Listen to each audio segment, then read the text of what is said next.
বলে আমি 10টা পয়েন্টে জাকাত নিয়ে আজকে কথা বলবো ইনশাআল্লাহ বিইذনিল্লাহ। প্রথমে আমি জাকাতের গুরুত্ব ও তাৎপর্য নিয়ে কথা বলবো। এরপর জাকাত আদায় যদি কেউ না করে তাদের শাস্তি কি কোরআনে সে ব্যাপারে কথা বলবো। এরপর জাকাত আদায়ের কিছু কোরআন বর্ণিত খাত আছে, মন চাইলেই যে কোনো জায়গায় আবার জাকাতের টাকা দেওয়া যায় না, সেই খাতগুলো কি সেগুলো আমরা জানার চেষ্টা করব। তারপর জানবো 4 নম্বরে কাদেরকে জাকাত দেওয়া যাবে না, কিছু লোক আছে যাদের জাকাত দেওয়া যাবে না। এরপর 5 নম্বরে জানবো জাকাত ফরজ হওয়ার কিছু শর্ত আছে এগুলো। 6 নম্বরে জাকাতেবল অ্যাসেট কি কি, সব অ্যাসেটে জাকাত আসে না, এগুলো আমরা জানবো। 7 নম্বরে জাকাত হিসেব করার সহজ পদ্ধতি আজকের এই জেনিথ হোটেলের বলরুম থেকে আমরা শিখে যাবো ইনশাআল্লাহ। ইনশাআল্লাহ পড়ে তো কিভাবে সহজে ক্যালকুলেশন করবেন এটা আজকে আমি বুঝিয়ে দিব। তারপরে আমাদের অনেকের কৃষি সম্পদ থাকে, কৃষি সম্পদের জাকাতটা ক্যালকুলেট কীভাবে করতে হয়। আমাদের অনেকের পশু সম্পদ থাকে, এটার জাকাতের ক্যালকুলেশন কীভাবে করতে হয়। এবার সব শেষে 10 নম্বরে বলবো যে কি দিয়ে জাকাত দিলে বা কিভাবে জাকাত দিলে জাকাতটা প্রোডাক্টিভ হবে, ইফেক্টিভ হবে। আমাদের দেশে দেখবেন যে জাকাতের শাড়ি দেয়, খুব পাতলা শাড়ি, নিম্নমানের শাড়ি, যিনি পায় তারাও ইউজ করতে পারে না, কয়েকদিন ইউজ করার পরেই এটা ব্যবহার অযোগ্য হয়ে পড়ে, রং চলে যায়, ছিঁড়ে যায়। তাহলে তো এটা ইফেক্টিভ হলো না, কি বলেন, প্রোডাক্টিভ হলো না। কিভাবে কি দিয়ে জাকাত দিলে জাকাতটা প্রোডাক্টিভ হয় সেটাও আমরা বলবো। তো আল্লাহর মেহেরবানি যে আপনারা খুবই সুশৃঙ্খল, এটা দেখে আমার ভালো লাগছে। বিভিন্ন প্রোগ্রামে একটু বিশৃঙ্খলা হয়, যেটা আমি খুবই অপছন্দ করি। বিশৃঙ্খলা হলে আমি আলোচনা করতে পারি না, এরকম সুশৃঙ্খল পরিবেশ হলে কিছুদিনই কথা শেয়ার করা যায়। তো তাহলে আসুন আমরা মূল আলোচনায় চলে যাই। প্রথমে আমরা বলবো জাকাতের গুরুত্ব এবং তাৎপর্য। সম্মানিত দিনী ভাই এবং বোনেরা, আমরা সবাই জানি যে জাকাত হচ্ছে one of the 5 pillars of Islam. ইসলামের 5টা ভিত্তির একটা, 3 নম্বর ভিত্তি। প্রথমে ঈমান, তারপরে সালাত, তারপরেই জাকাত। একটা খুঁটি, একটা তাঁবুর 5টা খুঁটি থাকে, এর মধ্যে এই তাঁবুর 5টা খুঁটিকে যদি ইসলামের 5টা পিলারের সাথে তুলনা করি তাহলে মাঝখানের খুঁটিটার নাম জাকাত। মাঝখানের খুঁটি না থাকলে যেমনি তাঁবু উঁচু হয়ে দাঁড়াতে পারে না, তেমনি জাকাত ভিত্তিক অর্থ ব্যবস্থা না হলেও মুসলিম উম্মাহ মাথা উঁচু করে দাঁড়াতে পারে না। যেমন এখন আমাদের জাকাত ভিত্তিক অর্থ ব্যবস্থা নাই, ফলে গোটা বিশ্বে আমরা কিন্তু ওইরকম নেতৃত্ব স্থানীয় বা উন্নতির একেবারে শীর্ষস্থানে ওই পর্যায়ে কিন্তু আমরা যেতে পারি নাই, কারণ জাকাতের যে ডাইনামিজম এটাকে আমরা কাজে লাগাইনি। তো যারা দান করে তাদেরকে আল্লাহ তাআলা খুব পছন্দ করে। দানশীল ব্যক্তি তিনি কিয়ামতের দিন নিজের আমল নামা দেখে বিশ্বাসই করতে পারবে না এটা তার আমল নামা, কারণ আল্লাহ তাআলা ওই দানের সওয়াবটাকে ফুলিয়ে ফাঁপিয়ে পেলে পুষে পাহাড়ের সমান করে তারপরে আমল নামায় ঢুকিয়ে দিবে। সুবহানাল্লাহ। এবং দানকারী ব্যক্তির যত বালা মুসিবত আছে দানের কারণে আল্লাহ এটা দূর করে দেয়। আরশের নিচে আল্লাহ তাআলা তাকে স্পেশাল ছায়া দিবে কিয়ামতের দিন, যেদিন কোনো ছায়ার ব্যবস্থাপনা থাকবে না। তো এই দানের ব্যাপারটা সব ধর্মে আছে। হিন্দু ধর্মেও কিন্তু দানের ব্যাপারে উৎসাহিত করে, বৌদ্ধ ধর্মে দেখবেন আছে চ্যারিটি, ডোনেশন, ফান্ড রাইজিং, এগুলো আছে। ইহুদি ধর্মে, খ্রিস্ট ধর্মেও আছে। তবে ইসলাম এক্ষেত্রে অনন্য। ইসলাম শুধু দানকে উৎসাহিতই করেনি অন্য ধর্মের মতো, ইসলাম এটাকে ফরজ বানাই দিয়েছে। সুবহানাল্লাহ বলবেন না? নির্দিষ্ট পরিমাণ সম্পদ যদি নির্দিষ্ট সময় পরিমাণ কারো কাছে থাকে তাহলে তার উপর দান করা ইসলামে কি করে দিয়েছে? ফরজ। অন্য কোনো ধর্ম দানকে ফরজ করেনি, উৎসাহ দিয়েছে সব ধর্ম, কিন্তু ইসলাম এক্ষেত্রে ইউনিক। অন্য ধর্ম দানের ব্যাপারে ইন্সপায়ার করে, ইসলাম এটার অব্লিগেটরি বানাই দিয়েছে, দিতেই হবে। এবং ইসলাম বলে আপনি দান করে জাকাত দিয়ে মোটেও যাকে দিলেন তার প্রতি করুণা করেননি, এটা তাদের প্রতি কিন্তু দয়া না। আমি আজকে যাকে জাকাত দিলাম আমি মোটেও দয়া করিনি, করুণাও করিনি, অনুকম্পাও না, বরং এটা তার হক। এটা কি? অফি আমওয়ালিহিম হাক্কুন লিসাইলি ওয়াল মাহরুম। ধনীদের সম্পদে গরিবদের হক, আল্লাহ বলেছেন অধিকার। বলা যায় যে ওরা আমাকে দয়া দেখিয়েছে, যে গরিব ভাইটা আমার জাকাত নিয়ে গেল ও আমাকে দয়া করেছে, কারণ আমার জন্য জাকাত দেওয়া ফরজ। আমার জন্য জাকাত দেওয়া কি? আমি আদায় করতে না পারলে জাহান্নামে যাব। কিন্তু যে জাকাত নেয়ার হকদার ওর জন্য কি জাকাত নেয়া ফরজ? কথা বুঝে নাই বোধহয়। গরিব মানুষ, ওর জন্য কি জাকাত নেয়া ফরজ? ও যদি বলে আমি গরিব আছি, ভালো আছি, আমি নিব না জাকাত, করা কিছু করা যাবে? তো বরং ও আমার থেকে জাকাতটা নিয়ে আমাকে জাহান্নামের আগুন থেকে বাঁচালো, আমার ফরজ আদায়ের ক্ষেত্রে সহযোগিতা করে গেল। তো দয়াকে আমি করলাম না ও করলো? বলেন, দয়াকে আমি করলাম না সে করলো? মাহরুম। ধনীদের সম্পদে গরিবদের অধিকার আছে, এটা অধিকার, এটা কোনো রকম দয়া বা অনুকম্পা নয়। কারণ ইসলাম চায় একটা সুন্দর মানবিক সমাজ ব্যবস্থা গড়ে তুলতে। শহরের এক পাশে গাছতলা, আরেক পাশে পাঁচতলা। শহরের এক পাশে 5 স্টার 7 স্টার হোটেল, বৃত্ত, বৈভব, আনন্দ, উল্লাস, এন্টারটেইনমেন্টে মানুষ ফুর্তিতে মজে থাকবে। আর শহরের আরেক পাশে বস্তি, না খেয়ে মানুষ চিকিৎসার অভাবে ধুকে ধুকে মরবে। ইসলাম এটা চায় না। ইসলাম চায় সম্পদের তারল্য সবার হাতে পৌঁছে যাক। কাইলা ইয়াকুনা দুলাতান বাইনাল আগনিয়াই মিনকুম। আল্লাহ বলেন, সম্পদ যেন শুধু তোমাদের ধনীদের হাতে কুক্ষিগত না হয়, এজন্য আমি এই জাকাতের ব্যবস্থাপনা করেছি। ফলে সবার কাছে এই জাকাতের অর্থ কিন্তু পৌঁছে যাবে। তাহলে সম্মানিত ভাই এবং বোনেরা, আমরা বুঝলাম এই জাকাত কিন্তু যাদের উপর ফরজ হয়েছে এটা আপনাকে আদায় করতেই হবে, এখানে কোনো ছাড় নেই। এবং এটা গরিবদের অধিকার, এটা সোশ্যাল সিকিউরিটি নেট, যাতে সকলের কাছে অর্থের তারল্য পৌঁছে যায়। এজন্য আল্লাহ তাআলা জাকাতকে ফরজ করেছেন। তাহলে জাকাতের গুরুত্ব তাৎপর্য তো বুঝলেন না? এবার শোনেন, জাকাত ফরজ হওয়ার পরে যদি আমরা জাকাত আদায় না করি তাহলে কি ভয়ঙ্কর শাস্তি হবে। এই আয়াতটা দিয়েই আমি আমার আলোচনা শুরু করেছি, যে ওয়াল্লাযীনা ইয়াকনিজুনা যাহাবা ওয়াল ফিদ্দাতা ওয়া লা ইউনফিকুনাহা ফি সাবিলিল্লাহ ফাবাশশিরহুম বিআযাবিন আলীম। হে নবী, যারা গোল্ড, সিলভার, স্বর্ণ, রূপা জমা করে রাখে, আল্লাহ রাস্তায় দান করে না, তাকে আপনি কঠিন আযাবের সুসংবাদ দিন। আচ্ছা বলেন তো, আযাবের কি সুসংবাদ হয় না দুঃসংবাদ হয়? তারপরও আল্লাহ বললেন কঠিন আযাবের সুসংবাদ দিন। তার মানে বোঝা গেল আযাবটা যে খুব ভয়ঙ্কর হবে, আযাবের তীব্রতা বোঝানোর জন্য আল্লাহ এই এক্সপ্রেশন ব্যবহার করেছেন। ছেলে কথা শুনে না, তখন মা বলে দুষ্টামি করতেছো, বাবা আসলে এমন মাইট দিবে মজা টের পাবা। আচ্ছা বলো তো, মাইট দিলে কি মজা লাগে? তো মা তো বলতেছে মজা টের পাবি। তোর বাবা এসে এমন মাইট দিবে মজা টের পাবি। মজা লাগে মাইট দিলে? তো মজার কথা বললেন কেন মা? মাইটটা খুব কড়া হবে, মানে চরম পিট্টি দিবে তোমার বাবা তোমারে, আসুক তোমার বাবা। তো এই শাস্তির তীব্রতা বোঝানোর জন্য বললেন যে মজা। তো আল্লাহ বলতেছেন ওদেরকে কঠিন শাস্তির সুসংবাদ দেন, দুঃসংবাদ বলে নেই। আল্লাহ টিপ্পনি কেটে বললেন যে সুসংবাদ দেন। ইয়াউমা ইউহমা আলাইহা ফি নারি জাহান্নাম। সেদিন এই স্বর্ণরৌপ্য যারা জমিয়ে রেখেছে, জাকাত দেয় নাই, এগুলোর আল্লাহ গলিয়ে খুন্তি বানাবে লোহার। ফাতুকুয়া বিহা জিবাহুহুম ওয়া জুনুবুহুম ওয়া যুহুরুহুম। 3 জায়গায় ছেঁকা দেওয়া হবে। কপালে স্বর্ণরৌপ্য জমা করেছে, ব্যাংক ব্যালেন্স জমা করেছে, জাকাত দেয় নাই, এগুলোর আগুনে জ্বলিয়ে লোহার খুন্তি বানিয়ে কপালে ছেঁকা দেওয়া হবে। এটা কি দুনিয়ার আগুনের ছেঁকা? কথা বলেন। আল্লাহ জাহান্নামের আগুনকে বলেছেন নারুল্লাহিল মুকাদা আল্লাতী তাত্তালিউ আলাল আফইদা। দুনিয়ার আগুন আঙ্গুলে লাগলে আঙ্গুল জ্বলে, পায়ে লাগলে পা জ্বলে। জাহান্নামের আগুন দেহের যেখানেই লাগুক আগে কলিজে জ্বলে যাবে। সেই আগুনে সেই স্বর্ণ রূপাগুলোকে গলিয়ে খুন্তি বানিয়ে কপালে, পাজরে, পিঠে ছেক দেয়া হবে। আল্লাহ তাআলা আমাদেরকে হেফাজত করুক। সাইয়ুতাওয়াকুনা মা বাখিলু বিহি ইয়াওমাল কিয়ামা। যেগুলোর জাকাত তারা দিতে চায় না, স্বর্ণরৌপ্য, এগুলোরে বেড়ি বানিয়ে কিয়ামতের মাঠেই গলায় পরিয়ে দেয়া হবে। অন্যান্য সব পাপের শাস্তি জাহান্নামে গেলে আগে বিচার, তারপরই না শাস্তি, কি বলেন? এক্সেপ্ট জাকাত। জাকাত যারা দেয় নাই এদের শাস্তি কিয়ামতের ময়দান থেকেই শুরু। অন্যান্য সব শাস্তি জাহান্নামে ঢুকলে। আর জাকাতের শাস্তি সাইয়ুতাওয়াকুনা মা বাখিলু বিহি ইয়াউমাল কিয়ামা, কিয়ামতের মাঠেই গলায় বেড়ি পরানো হবে। বুঝে শুনে সবাই উত্তর দিবেন। আচ্ছা, যেই লোকটাকে কিয়ামতের ময়দানে লক্ষ কোটি মানুষের সামনে লোহার বেড়ি পরিয়ে টানা হলো জাকাত না দেওয়ার কারণে, ও যদি নামাজি হয়ে থাকে, ওর নামাজ কি কাজে লাগলো ওই দিন? বলেন। উনি যদি রোজা রেখে থাকে, ওই দিন ওনার রোজাটা কি কাজে লাগলো? তাহাজ্জুদ পড়তে পড়তে কপালে যদি দাগ ফেলে দেয়, ওই দাগ ওনার কি কাজে লাগলো ওই দিন?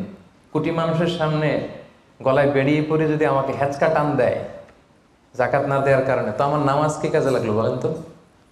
কথা বোঝেন নাই বোধহয়। নামাজ কি কোনো কাজে লাগলো? সো জাকাতের শাস্তি বড্ড ভয়ঙ্কর যারা জাকাত দেয়নি। হাদিসে আছে আতাহুল্লাহু মালান ওয়ালাম ইউআদ্দি যাকাত, আল্লাহ সম্পদ দিয়েছে কিন্তু তারা আল্লাহর রাস্তায় জাকাত দেয় নাই। এই সম্পদগুলোকে একটা সাপের রূপ দেওয়া হবে। সুজা আন আখরা, বুখারীর বর্ণনা। দ্য মোস্ট ভেনোমাস স্নেক, সুজা আন আকরা, টেকো সাপ। সাপের মাথায় পশম হয়, কিছু চুল, পশম। তো জাহান্নামের সেই সাপ এত বিষাক্ত, ভেনোমাস হবে, বিষের চোটে ওই সাপের মাথায় কোনো পশমও থাকবে না। ওই সাপ তাকে পেঁচিয়ে দেওয়া হবে। পেঁচাতে পেঁচাতে এই চোয়ালে এসে সাপটা শুধু ছোবল মারবে আর কি বলবে জানেন? আনা মালুক আনা কানসুক, আমি তোমার সম্পদ। আমাকে ভোগ করার জন্য ব্যাংকে রেখে দিছিল না, ফিক্সড ডিপোজিট করে, জাকাত ক্যালকুলেশন করে দেওয়া নাই। আনা মালুক আনা কানসুক বলতেই থাকবে, এক একটা ছোবল মারবে। আনা মালুক আনা কানসুক, am your wealth, am your bank balance. আমি তোমার সম্পদ, আমি তোমার গহনা, আমি তোমার জুয়েলারি, আমি তোমার অর্নামেন্টস, আমি তোমার গচ্ছিত সম্পদ। হিসাব করে তো দেও নাই, খাওয়ার জন্য রাখছিলা, আজকে খাও। আনা মালুক আনা কানসুক। আমরা কি কিয়ামতের ময়দানে সেই কঠিন আযাব ভোগ করতে চাই? এই কঠিন শাস্তি ভোগ করার ক্ষমতা কি আমাদের আছে? ওয়াখুলিকাল ইনসানু দাঈফা, আল্লাহ মানুষকে দুর্বল করে বানিয়েছে। সো সম্মানিত সুধী, আল্লাহ তাআলা আমাদেরকে, যাদেরকে সম্পদশালী বানিয়েছেন, আমরা যেন হিসেব করে জাকাত দিয়ে দিই, একেবারে নিয়ম মাফিক। আজকে নিয়মটা শিখে যাব, নিয়ম মাফিক আমরা জাকাত দিব। এটা গরিবের হক, গরিবের হাতে বুঝিয়ে দেব। পারা যাবে তো ইনশাআল্লাহ? ইনশাআল্লাহ। 2 নম্বর পয়েন্টও কভার করলাম। 3 নম্বর পয়েন্ট হচ্ছে জাকাত আদায়ের খাত। সব খাতে জাকাত দেওয়া যায় না। জাকাতের টাকা দিয়ে মসজিদ বানানো যায় না। আজকে বুঝে যান, জেনে যান মাসালা। জাকাতের টাকা দিয়ে মাদ্রাসা বানানো যায় না। জাকাতের টাকা দিয়ে কালভার্ট, ব্রিজ বানানো যায় না, কারণ ব্রিজে তো ধনীরাও হাঁটবে। কি বলেন? তো ধনীরা কি জাকাতের টাকা কনজিউম করার কোনো সুযোগ আছে? নাই। তার মানে আল্লাহ তাআলা কোরআনে বর্ণিত 8টা খাত উল্লেখ করেছেন, এই 8টা খাতেই আপনাকে জাকাত দিতে হবে। এর বাইরে জাকাত দিলে হবে না। আল্লাহ তাআলা বলেন ইন্নামাস সাদাকাতু লিল ফুকারাই ওয়াল মাসাকিনি ওয়াল আমিলিনা আলাইহা ওয়াল মুআল্লাফাতি কুলুবুহুম ওয়া ফির রিকাবি ওয়াল গারিমিনা ওয়া ফিস সাবিলিল্লাহি ওয়া ইবনিস সাবিল ফারিদাতাম মিনাল্লাহি ওয়াল্লাহু আলিমুল হাকিম। 8টা খাত। এই 8 খাতের বাইরে আপনি জাকাত দিলে আদায় হবে না। 1 নম্বর খাত হচ্ছে লিল ফুকারা, ফকিরদেরকে আপনি দিতে পারবেন। 2 নম্বর খাত হচ্ছে ওয়াল মাসাকিনি, মিসকিনদেরকে দিতে পারবেন। এখন ফকিরকে, মিসকিনকে? ফকির হচ্ছে মানলাহু শাই, যার কিছু জিনিসপত্র আছে, কিছু টাকা আছে, কিছু সম্পদ আছে, কিন্তু ওয়ালা ইয়াকফি, এটা তার হয় না। কিছু টাকা আছে, মাসে 20 দিন খাইতে পারে, 10 দিন কষ্ট হয়, ছেলেরে ভালোভাবে পড়াইতে পারে না, নিজের ভালো জামা কাপড়ের ব্যবস্থা নাই। তার মানে কিছু সম্পদ আছে, এতে তার কুলায় না, হয় না, একে বলে ফকির, একে আপনি দিতে পারবেন। আরেক শ্রেণী হচ্ছে মিসকিন। মিসকিন হচ্ছে মান লাইসা লাহু শাই, যার কিছুই নাই, একেবারে কিছুই নাই। রাস্তাঘাটে আমরা দেখবেন যে ভব ঘুরে, লুঙ্গি একটা পরে আছে, গায়ে কোনো জামা নেই, ওর কিছুই নাই, এ হচ্ছে মিসকিন। তো এদেরকে আপনি দিতে পারবেন। 1 নম্বরে ফকির, 2 নম্বরে মিসকিন। এই দুইটাই হচ্ছে বেসিকলি প্রাইমারি সোর্স। এরপর আল্লাহ তাআলা বলেছেন ওয়াল আমিলিনা আলাইহা, জাকাত ফাউন্ডেশনে যারা জব করে, জাকাত ম্যানেজমেন্টে যারা কাজ করে, এদের স্টাফদেরকে জাকাতের টাকা দিয়ে স্যালারি দেওয়া যাবে। যদিও এরা ধনী হোক, এরা তো আর জাকাত নিচ্ছে না, এরা এদের স্যালারি নিচ্ছে, এটা দেওয়া যাবে। 3টা গেল। ওয়াল মুআল্লাফাতি কুলুবুহুম, বিধর্মী, অন্য ধর্মের, বুদ্ধিস্ট, হিন্দু, আপনি চাইলেন যে এরা জাকাতের টাকা দিয়ে একটু হেল্প করলে হয়তো ইসলামের প্রতি আকৃষ্ট হবে, এরকম শর্তে আপনি এরকম মুআল্লাফাতি কুলুবুহুম, অন্য ধর্মের লোকদেরও জাকাত দিতে পারবেন। সাধারণত অন্য ধর্মের লোকদের দেওয়া যায় না, কিন্তু যদি ভাবেন যে দিলে ইসলামের যে জাকাত ব্যবস্থা, ইসলামের সৌন্দর্য, আমরা একটা হেল্পিং হ্যান্ড দেখলে সে আকৃষ্ট হবে, তাহলে দিতে পারবেন। ওয়াফির রিকাব, 4 নম্বরে হচ্ছে দাস মুক্তি। সম্মানিত ভাই বোন বোনেরা, দাস আজাদ করার ক্ষেত্রে আপনি জাকাতের টাকা দিতে পারবেন। তো এখন তো আর দাস নাই, এখন কি করতে পারবেন? এখন এই যে প্রিজনারদেরকে, কারাবন্দি আছে না অনেকে, উল্টাপাল্টা মামলা দিয়ে, মামলা করে জেলে ঢুকায় রাখছে, তো এর এখন আইনজীবী চালানো লাগে, এর এদিকে টাকা লাগে, ওদিকে টাকা লাগে, বা তার মুক্তির জন্য টাকা লাগতেছে, বা কাউকে কিডন্যাপ করা হয়েছে, গুম করা হয়েছে, এই সমস্ত ইস্যুতে তাদের প্রাণ রক্ষার জন্য, কারামুক্তির জন্য আপনি জাকাতের টাকা দিয়ে হেল্প করতে পারবেন। 4টা গেল। ওয়াল গারিমিন, ঋণগ্রস্ত ব্যক্তি, ঋণের বোঝায় প্রতিদিন খালি ধরে পাওনাদাররা, তার মানে জীবন চালানো না বিশ্বাস হয়ে পড়তেছে, তাকে আপনি ঋণের বোঝা হালকা করার জন্য দিতে পারবেন। অফি সাবিলিল্লাহ, 6 নম্বর হচ্ছে আল্লাহর রাস্তায় যারা আছে। এগুলোর প্রত্যেকটা আমি 1 ঘন্টা করে আলোচনা করতে পারবো। প্রত্যেকটা পয়েন্ট যদি ইন ডিটেল ফিকহি ইস্যুসগুলো নিয়ে কথা বলি, লম্বা চড়া আলোচনা হবে। আমি জাস্ট আপনাদের মাথায় একটু করে জাস্ট শোনাচ্ছি, তাহলে ওভারঅল একটা ধারণা আপনি পেয়ে যাবেন। অফি সাবিলিল্লাহ, আল্লাহর রাস্তায় যারা আছে, এর দ্বারা উদ্দেশ্য হচ্ছে যারা আল্লাহর রাস্তায় জেহাদ করছে।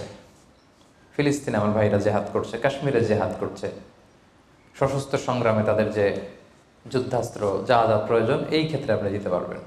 আধুনিক সময় অনেক স্কলাররা বলে যে এই যে এতিমখানাতে অনেক ছেলে আছে অনাথ এতিম, তারপর টাকা পয়সা নাই, তারাও তো তাদের লাইফটা ইসলামের জ্ঞান আহরণের জন্যই ডেডিকেট করেছে, তারাও ফি সাবিলিল্লাহ, ওখানেও দিতে পারবেন। সর্বশেষ হচ্ছে ফি সাবিলিল্লাহি ওয়াবনিস সাবিল, পথিক। পথিক যদি নিঃস্ব হয়ে যায়, তাকে আপনি জাকাতের টাকা দিয়ে হেল্প করতে পারবেন। ধরেন একজন পথিক, বাড়ি হচ্ছে কেলান্তান, এখন কেলে আইসা মলম পাটির খপ্পরে পইরা সব শেষ, কিছুই নাই আর, তার সব নিয়ে গেছে। তো এখন সে ওইদিকে কেলান্তানে অনেক ধনী, কিন্তু এইখানে টাকা পয়সা নাই। এখন এই যে তার টাকা নাই, তাকে পোষতে হবে, তা খাইতে হবে, আপনি জাকাতের টাকা দিয়ে তাকে হেল্প করতে পারবেন। এখন অবশ্যই এটা খুব প্রযোজ্য না, কারণ ক্রেডিট কার্ড থাকে বাংলাদেশে, ধরেন বিকাশ সে সিস্টেম আছে, বা সামহাও তার কারণ নাম্বার মুখস্থ থাকলে ফোন করলে টাকার ব্যবস্থা হয়ে যাবে। কিন্তু শরীয়ত কিন্তু এটাও রেখেছে, পথিক মুসাফিরকে আপনি হেল্প করতে পারবেন। তাহলে এই 8টা খাত ছাড়া কিন্তু সম্মানিত ভাই বোন বোনেরা, আপনি অন্য খাতে জাকাত দিলে জাকাত আদায় হবে? মন মতো দিলে হবে না। কিন্তু 4 নম্বরে আমরা জানবো কাদেরকে জাকাত দেওয়া যাবে না। এতক্ষণ তো জানলাম কোথায় কোথায় দেওয়া যাবে, এবার শুনবো কাদের দেওয়া যাবে না। 1 নম্বর, হাশিমি খানদানের কাউকে দেওয়া যাবে না। বানু হাশিম মানে রাসূলুল্লাহ সাল্লাল্লাহু আলাইহি ওয়াসাল্লামের বংশধর। আমাদের একটা বংশ আছে না, কেউ মুন্সি বংশ, কেউ চৌধুরী বংশ, কেউ ওই বংশ। রাসূল সাল্লাল্লাহু আলাইহি ওয়াসাল্লামের বংশের নাম কি? হ্যাঁ, কুরাইশের হাশিমি খানদানের বংশ। আর বানু হাশিম, ওনারা কুরাইশ হচ্ছে অনেক বড় একটা গ্রুপ, এটার মধ্যে বানু জাহারা আছে, বানু হাশিম আছে। তো এখানে রাসূল সাল্লাল্লাহু আলাইহি ওয়াসাল্লাম হচ্ছেন বনু হাশিম। বনু হাশিমের লিনিয়েজে যারা আসবে, আপনি যদি জানতে পারেন তিনি বনু হাশিম, আপনি জাকাত দিতে পারবেন না, ওনারা জাকাত খেতে পারবে না। তাদের মধ্যে এখন যদি কেউ গরিব থাকে, আপনি অন্য ফান্ড থেকে দিবেন, এমনি চ্যারিটি করবেন, কিন্তু জাকাতের টাকা আমাদেরকে দেওয়া যাবে না, যেহেতু নবীর বংশের সম্মানিত। জাকাতের খেজুর একবার মদিনায় স্তূপ করে রাখা। রাসূল সাল্লাল্লাহু আলাইহি ওয়াসাল্লামের ছোট নাতি হুসাইন রাদিয়াল্লাহু তাআলা তখন তো ছোট পায়ে হাঁটতে হাঁটতে যে ওই জাকাতের একটা খেজুর নিয়ে খাওয়া শুরু করছে। বাচ্চা থাকতে তো সবাই আমরা এরকমই করতাম, খাবার পেলেই কি বিস্কিট দেখলে চকলেট দেখলে এটা কার, আমার না কার, এটা দেখার বিষয় না, আগে মুখে দাও। তো হোসেন রাদিয়াল্লাহু তাআলা আনহু জাকাতের খেজুর তো উনি বোঝে নাই, উনি হাঁটতে হাঁটতে যে জাকাতের খেজুর খাওয়া শুরু করছে। রাসূল সাল্লাল্লাহু আলাইহি ওয়াসাল্লাম দূর থেকে দেখে উনি দৌড়ে গেলেন, যে বললেন কিহ কিহ, হাদিসে আছে শব্দটা, আরবিতে বলে কিহ কিহ, মানে আমরা বাংলায় কি বলি ওয়াক থু, থু মেরে ফেলে দাও, থুতু ফেলো যেটা বলি। রাসূল সাল্লাল্লাহু আলাইহি ওয়াসাল্লাম বললেন লা তা'লাম আন্না লা নাকুলু সাদাকা, নানা ভাই তুমি কি জানো না যে আমরা সাদাকার মাল খেতে পারি না? নাতিকে শিক্ষা দিচ্ছে, এডুকেট করছে যে হুসাইন তুমি কি জানো না যে আমরা সাদাকার মাল খেতে পারি না, আমরা তো বানু হাশিম। এবং রাসূল সাল্লাল্লাহু আলাইহি ওয়াসাল্লাম জোর করে ওই খেজুরটা বের করে দিলেন মুখ থেকে। তাহলে বনু হাশিমের কাউকে দেওয়া যাবে না, অমুসলিম কাউকে জাকাত দেওয়া যাবে না, এক্সেপ্ট ওয়াল মুআল্লাফাতি কুলুবুহুম, যদি এই ইস্যু হয় যে এটা দিলে ইসলামের প্রতি তার একটু আকর্ষণ বাড়বে, এরকম হলে দিতে পারবেন, ইন জেনারেলি দেওয়া যাবে না। 3 নম্বর হচ্ছে ধনী কাউকে জাকাত দেওয়া যাবে না, যার টাকা আছে এরা জাকাত দেওয়া যাবে, পয়সাওয়ালা কাউকে না। তবে এখানে এক্সেপশন হচ্ছে ওই যে বলে আমিলিনা আলাইহা, জাকাত সেন্টারে যদি জব করে স্যালারি দেওয়া যাবে।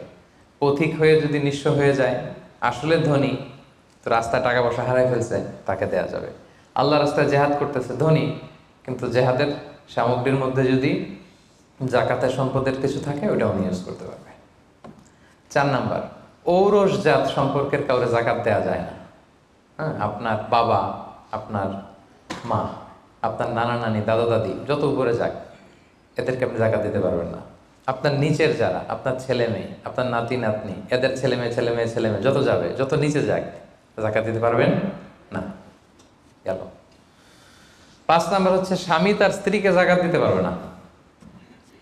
কেন? কারণ স্ত্রীর ভরণ পোষণ দেয়া স্বামীর জন্য কি ফরজ বা ওয়াজিব। তা আপনার তো তার ভরণ পোষণ দিতে হবে, আপনি জাকাত দেবেন কিভাবে? স্ত্রী দিতে পারবে হাজবেন্ডকে। ইন এনি কেস আসলে হাজবেন্ড ওয়াইফের মধ্যে জাকাত দেওয়ানোর সম্পর্ক নাকি? তো ভালোবাসার সম্পর্ক, স্বামী স্ত্রীর মধ্যে তো ভালোবাসার সম্পর্ক। তো ইন এনি কেস ইসলাম বলে যে প্রত্যেকে কিন্তু ইন্ডিভিজুয়াল। একটা জিনিস খেয়াল রাখবেন, আপনি আর ভাবির জাকাত কিন্তু একসাথে হবে না, বুঝতে পারছেন? ভাবির জাকাত ভাবি দিবে, আপনার জাকাত আপনি দিবেন। ইসলামে প্রত্যেককে আলাদা ইন্ডিভিজুয়াল হিসেবে আল্লাহর কাছে দাঁড়াইতে হবে। নামাজের হিসাব যেমনি আমার আলাদা, আমার বউয়ের আলাদা, জাকাতেরটাও আমার আলাদা, আমার স্ত্রীর আলাদা। অনুরূপভাবে যাদের ভরণ পোষণের দায়িত্ব আপনার কাঁধের উপর, তাদেরকে আপনি জাকাত দিতে পারবেন না, কারণ এটা আপনার দায়িত্ব, এজন্য পারবেন না। এবার জাকাত ফরজ হওয়ার শর্ত আছে, এই শর্তগুলো আমরা শুনব। 5টা শর্ত। প্রাইমারি শর্ত হচ্ছে নেসাব পরিমাণ সম্পদের মালিক হওয়া, আর এটা হাওলানিল হাওল, 1 বছর থাকা। এগুলো হচ্ছে প্রাইমারি শর্ত। আরও 3টা সেকেন্ডারি শর্ত হচ্ছে আল মিলকিয়া, পূর্ণ ওনারশিপ থাকা, আর জিয়াদা, এটা আপনার অতিরিক্ত টাকা এটা হওয়া, আর হচ্ছে আদামুদ্দুয়ুন, ঋণ না থাকা। এই 5টা শর্ত আমি ব্যাখ্যা করলে আপনি বুঝবেন। 1 নম্বর হচ্ছে নিসাব পরিমাণ সম্পদের মালিক হওয়া। আপনি সামান্য কিছু সম্পদের মালিক হইলে এখান থেকে জাকাত দিতে হবে, শরীয়ত কিন্তু এটা বলে নাই। সুবহানাল্লাহ। আপনি জাকাতের নিয়ম শুনলে দেখবেন যে ইসলাম কতটা ব্যালেন্সড। একটা থ্রেশহোল্ড আছে, একটা স্ট্যান্ডার্ড আছে, এই মানে গেলে দিবেন। সেটা কত? সেটা গোল্ড আর সিলভার দিয়ে রাসূল সাল্লাল্লাহু আলাইহি ওয়াসাল্লাম দিয়েছেন, কারণ তখন গোল্ড আর সিলভারের কয়েন ছিল, মুদ্রা ছিল। আগে কিন্তু সোনা আর রূপা দিয়েই মুদ্রা বানানো হতো, পরে এটা পেপার মানি শুরু হয়েছে, কাগজের টাকা। তো একটা হচ্ছে দিনার আর একটা দিরহাম। তো রাসূল সাল্লাল্লাহু আলাইহি ওয়াসাল্লাম যে থ্রেশহোল্ড বেঁধে দিয়েছেন সেটা হচ্ছে 7.5 তোলা স্বর্ণ বা 52.5 তোলা রূপা। আই রিপিট, এটা সবাই জানেন আশা করি, যে 7.5 তোলা স্বর্ণ আর 52.5 তোলা রূপা। আধুনিক সময়ে গ্রাম দিয়ে দোকানদাররা হিসাব করে, তো গ্রাম দিয়ে যদি আপনি বুঝেন তাহলে 85 গ্রাম স্বর্ণ অথবা 595 গ্রাম রূপা, এটা হচ্ছে থ্রেশহোল্ড নিসাব, অথবা এর সমপরিমাণ অর্থ, ক্যাশ টাকা যদি আপনার কাছে থাকে, তাহলে আপনি নিসাবের মালিক হয়েছেন। যেদিন আপনি এই নেসাবের মালিক হবেন ওই দিনটা আপনি ডায়েরিতে টুকে রাখবেন, কারণ এটা যদি 1 বছর আপনার কাছে এরকম থাকে, 1 বছর পরে যে আপনি জাকাত দিবেন, কিভাবে দিবেন আমি সামনে বলবো। তো এই নেসাব নিয়ে একটা প্রবলেম আছে। প্রবলেমটা হচ্ছে 7.5 তোলা স্বর্ণ আর 52.5 তোলা রূপার দাম কিন্তু এক না। 52.5 তোলা রূপার দাম খুব কম, আর 7.5 তোলা স্বর্ণের দাম অনেক বেশি। এটা হইল একটাই কম আর একটা বেশি। ঘটনা হচ্ছে রাসূল সাল্লাল্লাহু আলাইহি ওয়াসাল্লাম যখন এই থ্রেশহোল্ডটা বেঁধে দিয়েছিলেন নিসাবটা, তখন দুইটার মান সমান ছিল। তখন 7.5 তোলা স্বর্ণ দিয়ে 52.5 তোলার মতো রূপা পাওয়া যেত, অথবা কেউ 52.5 তোলা রূপা বিক্রি করলে 7.5 তোলা স্বর্ণ পেত। কিন্তু পরে সিলভার ফল করতে শুরু করলো, ফল করতে করতে আজকে এই অবস্থা। গোল্ড আবার খুব একটা ফল করে নাই, ফলে গোল্ডের স্টেবিলিটিটা এখনো রয়ে গিয়েছে। তো এখন আপনি কোনটা ধরে দিবেন জাকাতটা? যদি আপনি রূপা ধরেন, কথার কথা, রূপা যদি এই 1 ভরির দাম 1000 টাকা হয়, তাহলে 52.5 ভরির দাম কত? 52,500 টাকা। কিন্তু স্বর্ণ যদি আপনি হিসাব করেন, 1 ভরি যদি 50,000 হয়, 7.5 ভরি কত? 3.5 লাখ প্লাস, তাহলে প্রায় 7 গুণ কম বেশি, তাই না? এটা নিয়েই হয়ে গেছে জটিলতা। তো এখন আপনি কোনটা ধরে দিবেন? অনেকে বলে না গোল্ড দিব, কারণ গোল্ড ফল করে নাই, এটার যে স্ট্যান্ডার্ড এটা এখনো বজায় আছে। এটা নিয়ে অনেক আলোচনা, আমি খুব সংক্ষেপে বলি। কেউ বলে গোল্ড দিব, কেউ বলে রূপা দিব। এখন আমি কি বলি? আমি আপনাদেরকে সাজেস্ট করব আপনারা রূপারটা ধরবেন।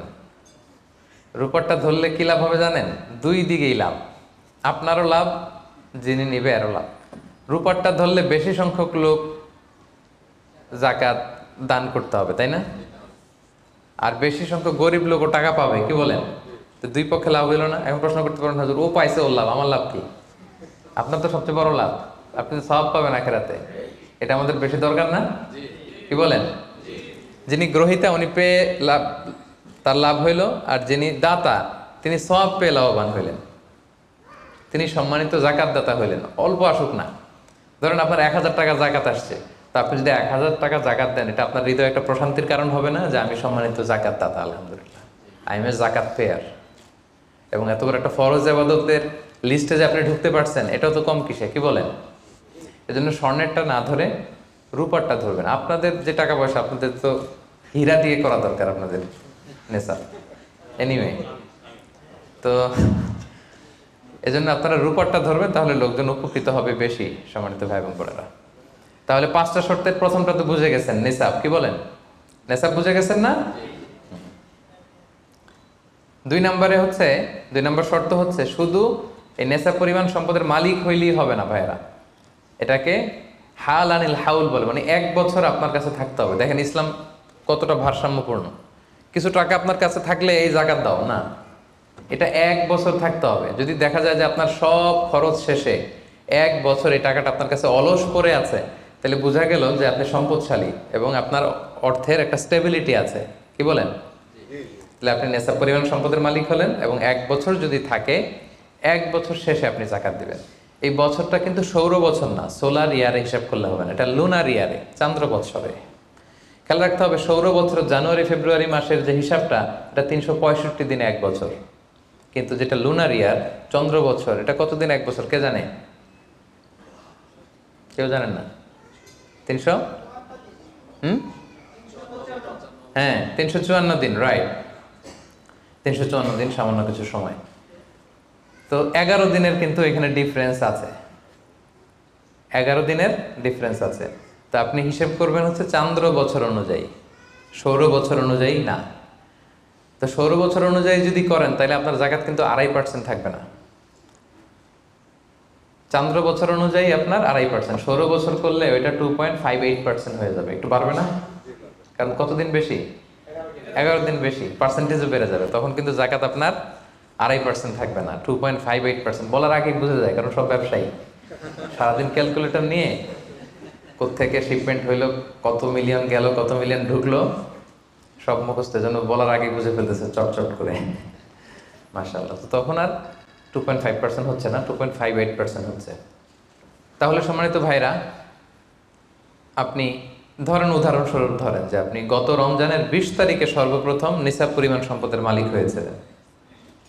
তো তারপরে আপনি খেয়াল করবেন যে দেখি সারা বছর এই পরিমাণ অতিরিক্ত অলস টাকা আমার কাছে পড়ে থাকে কিনা। থাকতে থাকতে থাকতে থাকতে এই রমজানের 20 পর্যন্ত দেখেন যে টাকা ওইটা তো আছে, আরও হয়েছে টাকা। তো তার মানে আপনি এখন জাকাত দিবেন, যেহেতু নেসাবের মালিকও হয়েছেন, আবার পূর্ণ একটা চন্দ্র বছরও আপনার অতিক্রম করেছে, স্থায়ী হয়েছে, তখন আপনি জাকাত হিসাব করবেন। তাহলে 2টা শর্ত বুঝলেন না? 3 নাম্বার হচ্ছে ওনারশিপ। আপনার মালিকানা থাকতে হবে, যে সম্পদটা আছে খালি আপনার কাছে টাকা থাকলেই হবে না, এটা কমপ্লিট, আরবিতে তাসাররুফ বলে, কমপ্লিট ওনারশিপ আপনার থাকতে হবে। এখন একজনের আমানতের টাকা আপনার আছে, ওইটা আপনি জাকাত দিতে পারবেন? একজন 5 লাখ টাকা আমানত রাখছে, আপনি এটা জাকাত দেওয়া শুরু করছেন, হবে? সেটা তো উনি জাকাত দেবে, এটা তো আপনার আমানতের টাকা, এই টাকা তো আপনার বুঝাই দিতে হবে। তো আমানতের টাকা কিন্তু কমপ্লিট ওনারশিপ আমার থাকে না, এটার হিসাব আমি করবো না। তো এটা বুঝে গেলেন। 4 নাম্বার হচ্ছে এই টাকা আপনার অতিরিক্ত হইতে হবে, আরবিতে বলে জিয়াদা।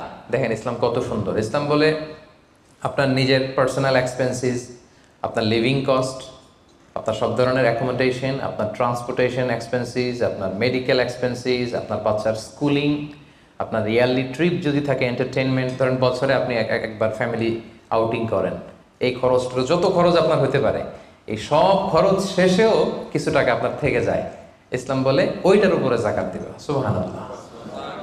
জিয়াদা, অতিরিক্ত হওয়া শর্ত। আপনার লাগে, যদি আপনার এই টাকা লাগে, ওটা তো আপনি ইউজ করবেন। আপনার টাকার ব্যবহারের জন্য সবচেয়ে বেশি হকদার কে? আপনি নিজে। আপনার সব খরচ আলহামদুলিল্লাহ সুন্দরভাবে চলে, এরপরেও নিসাব পরিমাণ টাকা বছরব্যাপী যখন আপনার রয়ে গেল, ইসলাম বলে জাস্ট 2.5%। সুবহানাল্লাহ।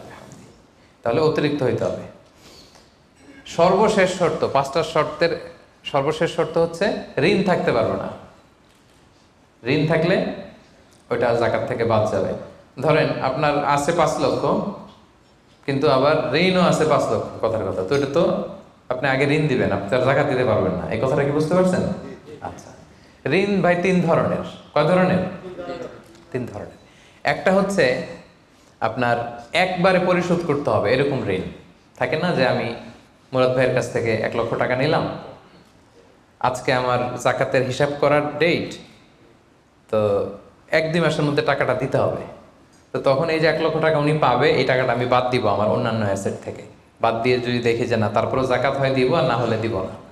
কারণ এটা একবারে দিতে হবে। ওনার বলছে যে 1,00,000 আমি একবারে দিয়ে দিব আপনাকে 1 মাস পরে, এইভাবে ঋণটা নিয়েছিলাম। তাহলে কিছু কিছু ঋণ আছে একবারে পরিশোধযোগ্য। ওকে, এটা জাকাতের ক্যালকুলেশন থেকে বাদ যাবে। কিভাবে বাদ যাবে আমি ক্যালকুলেশন করে দেখাবো। ঋণের দ্বিতীয় প্রকার হচ্ছে ইনস্টলমেন্টের কিছু ঋণ আছে, কিস্তিতে দেয়া লাগে। লেটস সে আমি 1 কোটি টাকা দিয়ে একটা গাড়ি কিনেছি, BMW গাড়ি, বা 50 লক্ষ টাকা দিয়ে আমি একটা হুন্ডা গাড়ি কিনেছি, 50 লক্ষ টাকা। তো এটা আমি কিস্তিতে কিনেছি। কিস্তির ঋণ যদি হয় তাহলে আপনি কিন্তু পুরোটা বাদ দিতে পারবেন না। তখন সর্বোচ্চ 12 মাসের কিস্তি বাদ দিতে পারবেন, 12 মান্থসের, তাও এই চন্দ্র মাসের হিসাবে। কারণ জাকাতের হিসাবটা কি 12 মাসের হিসাব, তাই না? এটা একটা ইয়ারলি ক্যালকুলেশন। আপনি পুরোটা যদি একবারে বাদ দেন তাহলে তো আপনার আর জাকাতই দেওয়া লাগবে না। কি বলেন? বাংলাদেশে অনেক বড় বড় সিআইপি ব্যবসায়ী আছে, ওনারা হাজার হাজার কোটি টাকা ব্যাংক থেকে ব্যবসায়ের কারণে ঋণ নেন এবং ওনাদের ঋণ খেলাপি হয়। তো ওনারা যদি বলে হুজুর আমার তো ঋণ আছে, তো উনি আর জাকাত দিবে কি? ওনারাই তো আমার জাকাত দেওয়া লাগবে এখন। কি বলেন? এরকম বড় বড় সিআইপিরা যদি ঋণের দোহাই দেয়, উনি আর জাকাত দিবে কি? উনি তো ঋণী। তখন উনারাই কিছু জাকাত আমাদের দেওয়া লাগবে, কারণ আমরা জাকাতের 8টা খাতের মধ্যে একটা পড়েছি, বল গরিমিনা। কি বলেন? ঋণগ্রস্ত ব্যক্তিকে জাকাতের টাকা দিয়ে হেল্প করা যায়। তো উনি আর দিবে কি? উনারে দিই আমরা। ওই ঋণ বাদ দেওয়া যাবে না।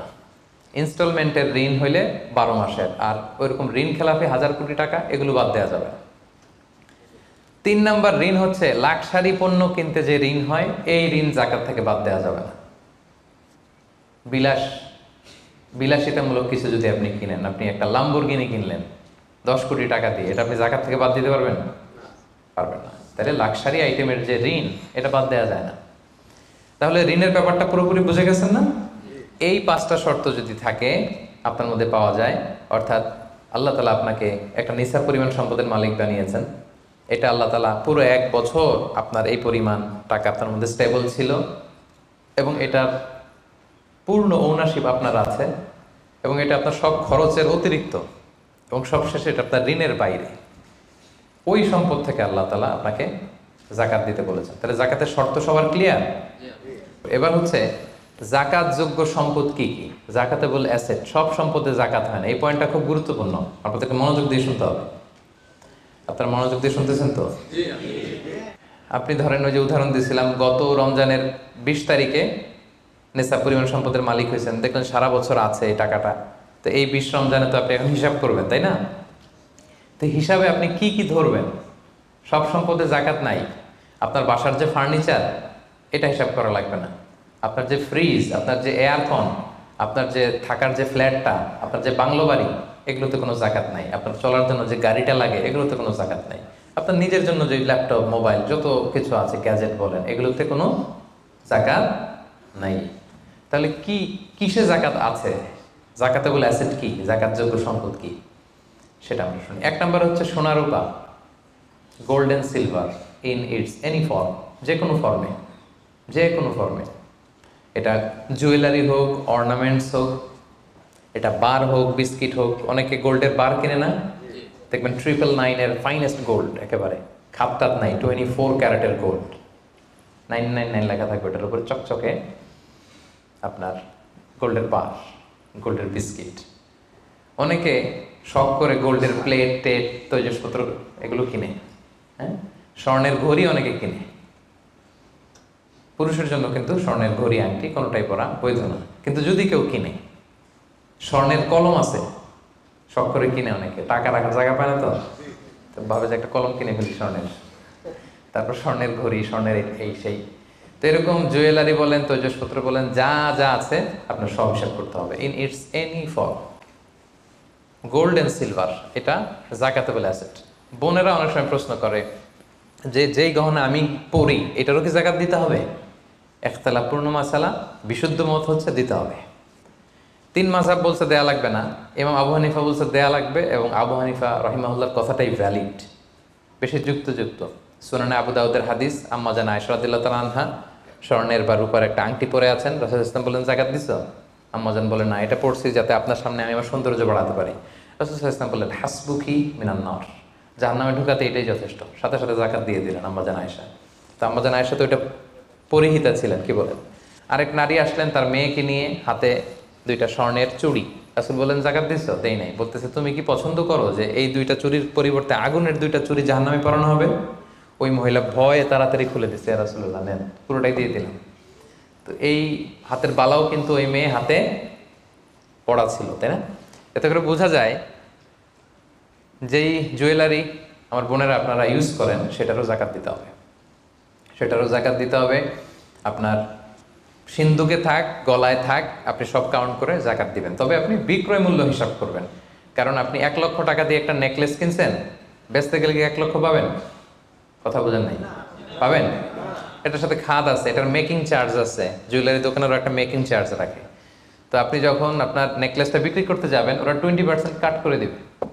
1 লক্ষ টাকার নেকলেস আপনি দোকানে বেচতে গেলে কত টাকা পাবেন? 80,000 হিসাব করবেন, বিক্রয় মূল্য ধরতে হতো। তো তাহলে সম্মানিত ভাই এবং বোনেরা, জাকাতে বলে asset 1 number golden silver, 2 number হচ্ছে ক্যাশ। ধরেন আজকে আমি আমার জাকাত হিসাব করতে বসছি, তো আমি দেখতেছি যে আমার স্বর্ণ টর্ণ কি আছে না আছে, আমি হিসাব করতেছি। স্বর্ণের পালা গেল, এবার আমি হিসাব করবো আমার ক্যাশ কোথায় আছে, পকেটে কত, ওয়ালেটে কত, ড্রয়ারে কত, ব্যাংকে কত, কারেন্ট অ্যাকাউন্টে কত, ফিক্সড অ্যাকাউন্টে কত, সেভিংস অ্যাকাউন্টে কত, যত জায়গায় আপনার যত ক্যাশ ফর্মে টাকা আছে এটা আপনি হিসেব করবেন। এগুলো জাকাতেবল অ্যাসেট। আরও কিছু সম্পদ আছে, এগুলো ক্যাশ না, তবে ইজিলি লিকুইডেট করা যায়, চাইলে টাকা বের করে আনা যায়। যেমন প্রাইস বন্ড অনেকে কিনে রাখে না, আমাদের ডাক বিভাগের সঞ্চয়পত্র আছে না, এগুলো ফিক্সড ডিপোজিট, অনেকে ইন্স্যুরেন্স করে, লাইফ ইন্স্যুরেন্স। এগুলো চাইলে আপনি টাকা বানাতে পারেন। তো এটা অনেকে বলে হুজুর এটা তো ম্যাচিউরড হয় না, কীভাবে করবো? এটা ব্যাংকে আপনি নক দিলে ওরা স্টেটমেন্ট দিবে যে আজকে এই ডিপোজিটটা ভাঙ্গালে কত পাবেন, একটা স্থিতি দেখাবে। এটা আজকের স্টেটমেন্ট, ওই স্টেটমেন্ট আপনি বের করে নিয়ে আসবেন যে আজকে 20 রমজানে যদি আমি এটা ভাঙ্গাই তো আমি পাবো এত, তাহলে এটার মালিক আপনি, এটা আপনি যোগ দিবেন। তাহলে বুঝতে পারছেন এটা? এগুলো জাকাতেবল অ্যাসেট। আচ্ছা গেল। এরপরে ব্যবসার সম্পদ, উরুদ উত্তেজারা, যত ব্যবসার সম্পদ আছে এটা কিন্তু আপনি জাকাতে হিসাব করবেন। উদাহরণ দিই, একজন বিস্কিট ফ্যাক্টরির মালিক, উনি বিস্কিট বিক্রি করে। তো আজকে আমি যে জাকাতে হিসাব করতে বসছি, আমি আমার কোম্পানিতে ফোন দিয়ে আজকে কত carton biscuit ready to sell, কত কার্টুন, ধরেন 50,000 পিস, তো এটার দাম কত, বিক্রয় মূল্য আমি যোগ দেব। তারপরে বিস্কিট বানাতে যে র মেটেরিয়াল, হ্যাঁ, গম লাগে, সুগার লাগে, ইত্যাদি ইত্যাদি যা লাগে, এগুলোর যে প্রাইস, এটা আমি এটাও আমি যোগ দেব। ওখানে ধরবো না কি, ওখানে ধরবো না হচ্ছে যেটা ফিক্সড অ্যাসেট। ব্যবসার ক্ষেত্রে ফিক্সড অ্যাসেট ধরতে হয় না। যেমন ধরেন আপনার ফার্নিচার বা কারো বিস্কিট ফ্যাক্টরি, তার ফ্যাক্টরির যে জায়গাটা, এটা আসবে না। মেশিনারিজ, যে মেশিনে করে বিস্কিট বানায়, ওইটা আসবে না। তারপরে ধরেন এটা লরি ট্রাকে করে বিভিন্ন জায়গায় আমি পাঠাই আমার প্রোডাক্টগুলো, এই যে ট্রাকের দাম টাম, এগুলো কিন্তু ধরা হবে না। এগুলো ফিক্সড অ্যাসেট, মেশিনারি ধরতে হয় না। শুধু প্রোডাক্ট রেডি টু সেল অথবা র মেটেরিয়াল, এগুলো ধরবো। শেয়ার বাজার আছে, অনেকে শেয়ার কিনে, এটাও আপনি ধরবেন, ওই দিন আপনি হিসেব করবেন। শেয়ার 2 ধরনের, একটা আছে আপনার প্রাইমারি, একটা নেট ভ্যালুয়েশন করা হয়, পরে এটা একটু দাম বাড়লে অনেকে দেখবেন যে সারাদিন দেখতে থাকে দাম বাড়লো না কমলো, সেকেন্ডারি মার্কেটে এটা সেল করে দেয়, আছে না? তো এটা আজকের দিনে আমার এই শেয়ারটা সেল করলে কত প্রাইস পাবো, ওই প্রাইসটা আমি যোগ দিয়ে দিব। ওকে, আচ্ছা গেল। আরেকটা আছে কোম্পানির শেয়ার কিনে অনেকে, ধরেন বিশাল বড়, বাংলাদেশে বড় কোম্পানি বেক্সিমকো কোম্পানি, তারপর ওই কোম্পানি, এটার আপনি শেয়ার কিনবেন, লং টার্ম ইনভেস্টমেন্ট শেয়ার থাকে, ওইটা কিভাবে ধরবেন? ওইখানে কোম্পানির অ্যাকাউন্টসে আপনি নক দিলে জাকাতেবল অ্যাসেট কত আছে এটা ওরা বলে দিবে। বড় কোম্পানিগুলোতে ম্যাক্সিমাম 40% জাকাতেবল অ্যাসেট থাকে। এই যে লিস্টগুলো আপনাকে শোনালাম, এগুলো হচ্ছে জাকাতযোগ্য সম্পদ, আপনার এগুলোর উপর জাকাত আসে। আজকে 20 রমজান, আমার 1 বছর হয়েছে, এগুলো সবগুলো আমি যোগ দিব। তাহলে জাকাতযোগ্য সম্পদ কি, মোটামুটি একটা ধারণা পেয়েছি না? পেলাম। এবার সহজে জাকাত কিভাবে হিসাব করব? অর্ধেক তো হিসাব করেই ফেললাম, কি বলেন? এই যে লিস্ট করে করে স্বর্ণ, ক্যাশ, ডিপোজিট, সঞ্চয়পত্র, আমার শেয়ার বাজার, আমার ইনভেস্টমেন্ট, আমার ডিপোজিট, আমার এটা এটা এটা করতে করতে করতে করতে বিশাল, ধরেন একটা উদাহরণস্বরূপ বলি যে ধরেন 20 লাখ দাঁড়ালো আমার, 20 লাখ টাকা, স্বর্ণের দাম সহ ইত্যাদি সহ সবসময়। এবার হিসাবটা কিভাবে করব? হিসাবটা খুব সহজ। আমার জাকাতেবল অ্যাসেট আমি সব হিসাব দিয়ে পাইলাম কয় লাখ টাকা? 20 লাখ। এবার আমার যদি ঋণ থাকে, আমি ঋণটা এখান থেকে বাদ দিব। আমরা শুরুতে বলছিলাম এক ধরনের ঋণ আছে একবারে দিয়ে দিতে হবে, এরকম একবারে ঋণ দেওয়ার যদি আমার কিছু থাকে ওইটা আমি বাদ দিব। ধরেন আমার একবারে ঋণ দেওয়ার আছে 5 লাখ টাকা, যেটা আমাকে একবারই পরিশোধ করতে হবে অল্প কিছুদিনের মধ্যেই, তাহলে এটা আমি বাদ দিতে পারবো। তো 5 লাখ টাকা যদি 20 লাখ টাকা থেকে বাদ দিয়ে কত থাকে? 15 লাখ। এরপর আমি বলেছিলাম যে কিস্তিতে যে ঋণগুলো থাকে সেক্ষেত্রেও আমি বাদ দিতে পারবো ম্যাক্সিমাম 1 বছর, 12 মান্থস। ধরেন যে বড় একটা কিছু আমি কিনেছি, সেখানে 12 মাসের আমার যে ঋণ, সেই ঋণ আসতেছে ধরেন যে কিস্তিতে, ধরেন আরো 5 লাখ, তাহলে কত বাদ গেল? 5 এ 5 10 লাখ, থাকলো কত? এই 10 লাখ হচ্ছে আপনার নাও জাকাতেবল অ্যাসেট। এই 10 লক্ষের উপর আপনি 2.5% জাকাত দিবেন। আর হিসাবটা যদি আপনি সূর্য বছর অনুযায়ী করেন তাহলে 2.58% দিবেন। সহজ হয়ে গেছে না মোটামুটি? হ্যাঁ, মোটামুটি সহজ হয়েছে না? এরপর এক একজনের এক এক ধরনের বিজনেস, এক এক ধরনের কোশ্চেন থাকবে। এটা পার্সোনালি কোনো মুফতির কাছে বা যে কোনো স্কলারের কাছে আপনার পার্সোনাল আলাদা করে হিসাব করা লাগলে এটা করে নেবেন। কিন্তু ওভারঅল জাকাতের কিভাবে ক্যালকুলেট করতে হয় এবং প্রসেসটা কি, রাইট প্রসেস, এটার একটা ধারণা তো আপনারা পেয়েছেন নাকি? বুঝতে পারছেন না সবাই? আচ্ছা, এরপরে বলেছিলাম ফসলের জাকাত মানে কৃষি সম্পদের জাকাত। কিছু চাষ করলেই জাকাত দিতে হয় না, এটার একটা নিসাব আছে, সেটা হচ্ছে কমপক্ষে 18 মণ। কমপক্ষে কয় মণ? 18 মণ। কমপক্ষে 18 মণ হইলে ফসলের জাকাত দিতে। আল্লাহ বলেন, ইয়া আইয়ুহাল্লাযীনা আমানু আনফিকু মিন তাইয়্যিবাতি মা কাসাবতুম ওয়া মিম্মা আখরাজনা লাকুম মিনাল আরদ। জমিন থেকে যেটা উৎপন্ন করে দেই এটাও আল্লাহর রাস্তায় দান করো। ওয়া আতু হাক্কাহু ইয়াওমা হাসাদি, যেদিন ফসল হারভেস্টিং করে ঘরে তুলবেন ওই দিনই জাকাত দিতে হবে। মজার ব্যাপার হচ্ছে ফসলের ক্ষেত্রে বা কৃষিজ পণ্যের ক্ষেত্রে কিন্তু 1 বছর অপেক্ষা করা লাগে না। এর আগে টাকা পয়সা, স্বর্ণালঙ্কার এগুলো 1 বছর আছে কিনা দেখতে হয়। কিন্তু যারা কৃষি কাজ করে ফসলের ক্ষেত্রে 1 বছর তো 1 বছর নাই, ফসল যেদিন কাটবেন ওই দিনই ফসলের জাকাত। তো ফসলের জাকাতের জন্য 1 বছর ওয়েট করা লাগে না। তো আপনি নিজে ধরেন ধান খাওয়ার জন্য আপনি ফসল করছেন 10 মণ, ওটার জাকাত দেওয়া লাগবে? বুঝে থাকলে উত্তর দেন। 10 মণ ধান আমি করেছি, কেন লাগবে না? 18 মণ হয় নাই। দেখেন শরীয়ত কত সুন্দর, কিছু আপনি করলেই জাকাত দিতে বলে নাই, এটা একটা স্ট্যান্ডার্ড আছে। লাইসা ফিমা দুনা খামসাতে আউসুকিন সাদাকা, 5 ওয়াসাকের নিচে জাকাত হয় না। 1 ওয়াসাকে কত এভাবে হিসাব করে বের করা হয়েছে 720 কেজি, 18 মণ। 18 মণের নিচে হইলে জাকাত দেওয়া লাগবে না। আর একটা ব্যাপার হচ্ছে যে কোনো ফসলে জাকাত হয় না যে ফসলগুলোকে গুদামজাত করা যায়। পচনশীল যদি হয় হবে না, যেমন আম রাখা যায়, কলা রাখা যায়, পেঁপে রাখা যায়, শাকসবজি রাখা যায়। রাখা যাবে হচ্ছে চাল, ডাল, গম, ভুট্টা, খেজুর, এগুলা। গুদামজাত যদি করা যায়, ওগুলো যদি 18 মণ হয় তাহলে আপনি জাকাত দেবেন। তো জামের চাষ যারা করে তারা কি মোটেও দিবে না জাকাতের কোনো কিছু থাকবে না? হ্যাঁ থাকবে। তাদের হচ্ছে উরুদুত যারা ব্যবসার হিসাবে, ওই যে হিসাব করবে যেদিন, ওই দিন দেখবে যে আজকে আমার বিক্রি করার মতো কয় খাঁচি আম আছে, 40 খাঁচি আছে, দাম কত, ওই অন্যান্যর সাথে যুক্ত করে নেবে। কিন্তু ফসলের দিতে হইলে কমপক্ষে 18 মণ, এবং এটা গুদামজাত করা যায় এমন পণ্য হইতে হবে। কিভাবে দিব বলেন? 18 মণের বেশি করছেন, ধরেন 100 মণ হয়েছে আপনার ধান, কিভাবে দিবেন? 2.5% দিবেন না। ফসলের জাকাতের হিসাব হচ্ছে ওশর আর নিসফে ওশর। আরবি বুঝতে যদি কষ্ট হয় সহজ করে বলি, 10% আর 5%। ফসলের জাকাত হচ্ছে ভাই 10% আর 5%। 10% আরবিতে বলে ওশর। কখন 10%? যখন এটা ইরিগেটেড ল্যান্ড হয়, আল্লাহর দেয়া বৃষ্টির পানিতে চাষ হয়ে যায়, আপনার আলাদা করে সেচ দেয়া লাগে না, আল্লাহর দেয়া বৃষ্টিতেই হয়ে যায়। এটা হচ্ছে কস্ট ফ্রি কাল্টিভেশন, আপনার খরচ টরচ নাই, আল্লাহ বৃষ্টি দিছে, ধান বুনে দিছেন, হয়ে গেছে। এটা 10% দেবেন, 100 মণ হইলে 10 মণ। আরেকটা হচ্ছে আপনার সেচ দেয়া লাগে, এটা হচ্ছে কস্ট বেসড ইরিগেট কাল্টিভেশন। আপনার সেচ দেয়া লাগে, কীটনাশক দেয়া লাগে, রাসায়নিক সার দেয়া লাগে, নিড়ানি দেয়া লাগে, এই করা লাগে সেই করা লাগে, আপনার খরচ বেশি। ওইখানে 10% না, ওখানে দেবেন কত পার্সেন্ট?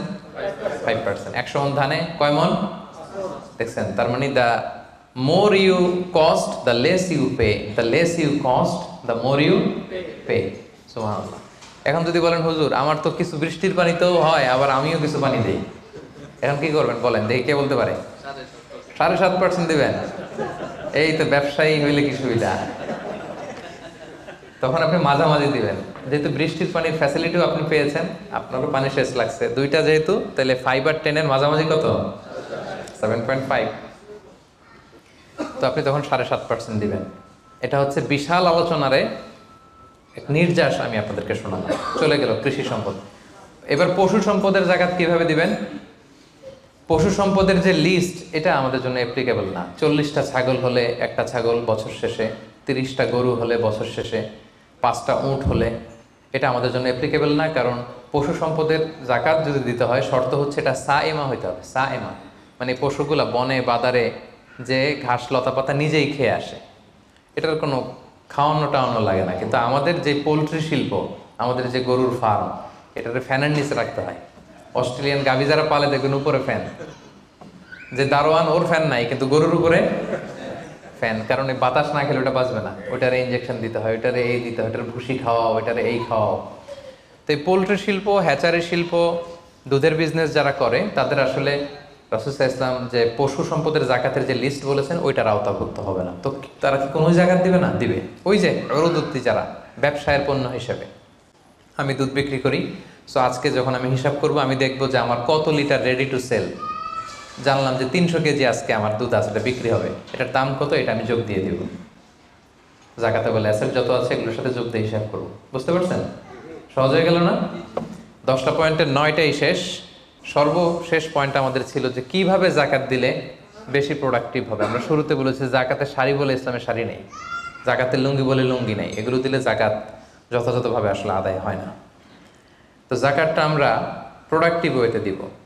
দুইভাবে দিলেই আদায় হয়। একটা হচ্ছে আপনার রেগুলার যে নেসেসিটি, এগুলো পূরণের জন্য জাকাত দিলেও হবে। যেমন খাওয়া নাই, তো আপনি খাবার কিনে দিলেন, জামা নাই, জামা কিনে দিলেন, চিকিৎসার অভাব, অসুস্থ, আপনি ওষুধ কিনে দিলেন, আদায় হবে।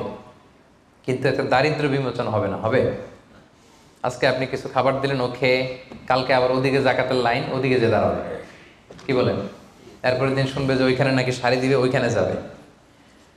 আপনি যদি পার্মানেন্ট সলিউশন করার ট্রাই করেন, এইটা হচ্ছে সবচাইতে ইফেক্টিভ, সবচাইতে প্রোডাক্টিভ। তো সেটার জন্য কোনো ফাউন্ডেশনের আন্ডারে, কোনো বোর্ডের আন্ডারে যদি করা যায়, বা আপনাদের মতো বিজনেস ম্যাগনেট যারা আছেন, আপনাদের যদি কোনো জাকাত ম্যানেজমেন্ট এরকম বোর্ড থাকে, আপনারা যদি করতে পারেন, আপনারা আপনাদের এলাকায় আপনারা চাইলে এভাবে দারিদ্র্য বিমোচন করতে পারবেন। তবে এটার জন্য শর্ত হচ্ছে মনিটরিং করা লাগে।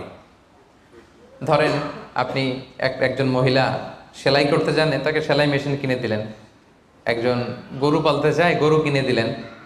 অস্ট্রেলিয়ান গাই কিনে দিলেন 2টা, এটার দুধ বিক্রি করে ফ্যামিলিটা মোটামুটি চলতেছে। এদের এক ছেলে আছে, সে সিএনজি চালাতে জানে, তো একটা সিএনজি কিনে দিলেন। এলাকায় সিএনজি চালায়, অটোরিকশা চালায়, ভ্যান চালায়, তার ফ্যামিলিটা চলবে না মোটামুটি? সে আর অন্য জায়গায় যে জাকাতের টাকা চাইবে? চাইবেন। এটা প্রোডাক্টিভ। তবে এটার ক্ষেত্রে আপনি যে পরে দিতে যাবেন না কিছু, দেখবেন কার কিসে আগ্রহ। আপনি যে সিএনজি কিনে একজনকে দিলেন, কদিন পরে দেখবেন যে সিএনজি পেয়েছে, ও গাঁজা কিনে খাইতেছে।